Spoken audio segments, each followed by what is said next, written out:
Wanna ਸਾਹਿਬ ਕੁਝ ਲੋਕਾਂ ਦਾ ਕਹਿਣਾ ਹੈ ਕਿ ਰੋਹੇਲ ਅਸਗਰ ਸਾਹਿਬ ਪੰਜਾਬੀ ਨੇ ਤੇ ਇਸ ਵਜ੍ਹਾ ਤੋਂ ਉਹਨਾਂ ਨੂੰ ਮਾਫ ਕਰ ਦਿੱਤਾ ਜਾਏ ਜਾਂ ਉਹਨਾਂ ਤੇ ਢਿੱਲ ਦਿੱਤੀ ਜਾਏ ਉਹਨਾਂ ਨੂੰ, ਤੁਸੀਂ ਇਸ ਹਵਾਲੇ ਨਾਲ ਕੀ ਆਖੋਗੇ?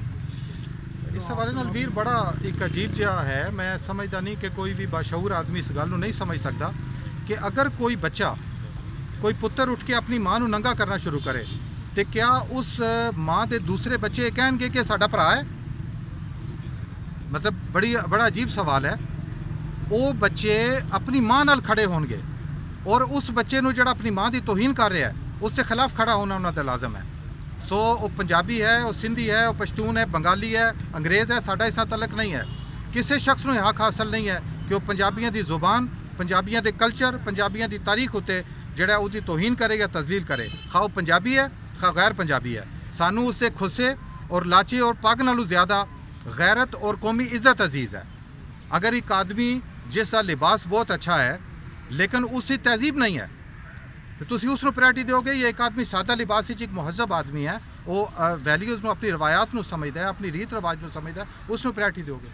सर मुस्लिम लीग नून अपने आप ਨੂੰ ਪੰਜਾਬੀ ਜਮਾਤ ਕਹਿੰਦੀ ਹੈ ਔਰ ਅਗਰ ਤੁਹਾਨੂੰ ਯਾਦ ਹੋਵੇ ਤੇ ਜਿਸ ਵੇਲੇ ਅਚਕ ਜ਼ਈ ਸਾਹਿਬ ਨੇ ਗੱਲ ਕੱਢੀ ਸੀ ਉਸ ਵੇਲੇ ਵੀ ਸਾਰੀ ਮੁਸਲਿਮ ਲੀਗ ਨੂਨ ਦੀ ਆਲਾ ਕਿਆਦਤ ਸਟੇਜ ਤੇ ਮੌਜੂਦ ਸੀ ਤੇ ਹੁਣ ਵੀ ਮੁਸਲਿਮ ਲੀਗ ਨੂਨ ਜਿਹੜੀ ਹੈ ਪੰਜਾਬ ਨੂੰ ਰਿਪਰੈਜ਼ੈਂਟ ਕਰਦੀ ਹੈ ਔਰ ਪੰਜਾਬ ਦੇ ਵਿੱਚ ਸਟੇਕ ਹੈ ਉਹਨਾਂ ਦਾ ਬਹੁਤ ਵੱਡਾ, लेकिन किसी उन्होंने सीनियर क्यादत किसी ने इसनूं कंडेम नहीं किया। तुसीं बड़ी बदनसीबी है कि पंजाब विच सब तो ज़्यादा वोट जिहड़ी जमात लै रही है उस जमात के प्लेटफार्म उत्ते ही खड़े होके उसे दे जिहड़ा वो स्टेज उत्ते खड़िया होके पंजाब के बारे च झूठ बोल के और पंजाबियों की तजलील की गई।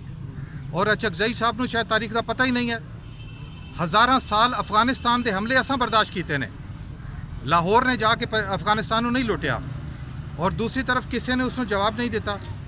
और इस तरह हुण भी जिहड़ा वो तामत और जिहड़ा वो कुर्ता पा के किसी शख्स नूं हक हासिल नहीं है कि वो पंजाबियों की तोहीन करे, पंजाबियों की जुबान, पंजाबियों की तारीख या कल्चर की तोहीन करे।